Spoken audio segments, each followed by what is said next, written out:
chair now recognizes the gentlewoman from Florida. I yield as much time as I may consume. The Army Corps has halted beach renourishment projects in Florida due to their perpetual public easement access policy. This is now affecting more than 9 counties in Florida where the Corps has refused to renourish our beaches without stripping property rights from every homeowner, an unattainable requirement. The Corps has renourished Florida's beaches for the past 2 decades using temporary construction easements to proceed with beach renourishment. The Corps is now going back and enforcing this new policy dating back to 1996, but has not enforced the same policy for the past 2 decades. They refuse to address the threat of shore erosion while continuing to watch our beaches disappear before our very eyes. Numerous members of the Florida delegation has reached out to the Assistant Secretary Connor at the Corps to resolve this issue. The unelected bureaucrats at the Army Corps of Engineers has a different agenda. They have stonewalled every single one of us every single step of the way. The Corps has neither followed up nor followed through on proceeding with scheduled beach renourishment projects where we are in dire need due to damage from recent hurricanes. If the Army Corps does nothing, our beaches will continue to dissipate and our homes will be susceptible to destruction. The truth is the Army Corps did not require perpetual easements before, and they do not need them now. The responsibility for the inevitable degradation of Florida beaches, marine life, and economy will rest entirely with the Army Corps of Engineers. I do not know who the Army Corps works for, but it's clear that it is not the American people. This amendment puts the Army Corps on notice for their shameful neglect of Floridians and forces them to get to work on restoring our beaches. I reserve the balance of my time. Is there any member seeking recognition in opposition? For what purpose does the gentlewoman from Ohio seek recognition? Yes, Madam Chair, I rise to oppose the amendment.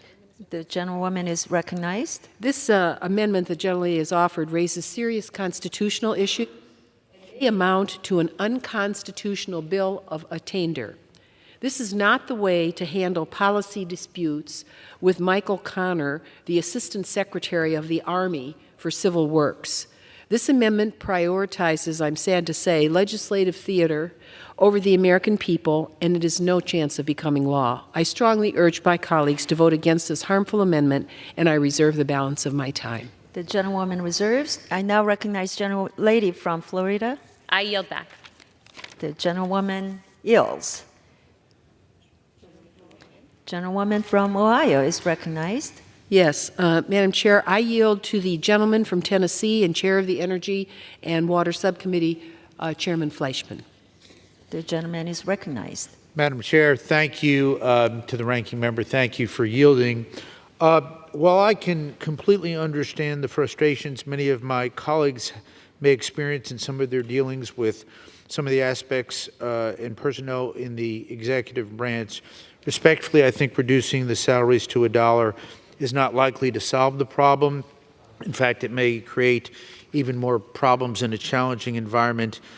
So in all due respect to my colleague from Florida, I urge my colleagues to oppose this motion. Thank you. Gentlewoman from Ohio, please. I yield back my remaining time. Gentlewoman yields back. The question is on the amendment offered by Gentlelady from Florida. Those in favor say aye. Those opposed say no. In the opinion of the chair, the ayes have it. The amendment is agreed to. Madam Chair?